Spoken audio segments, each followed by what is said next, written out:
What we have here is a box stitcher. It's a ACME steel. Interlake.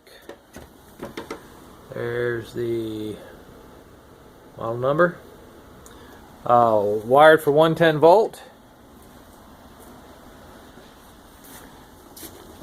Handy dandy on off switch. So she's running.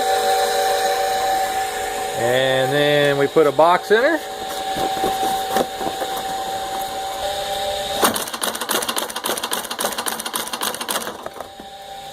So it'll put out a bunch of staples, however fast you want to move the box. You know, the faster you move the box, the farther apart. And then if you just want to staple, you know, 1 or 2 staples, you can put her in there and just touch the button and see we got 1 staple. So it's either a 1 stapler or a stitcher where you can just literally stitch it up.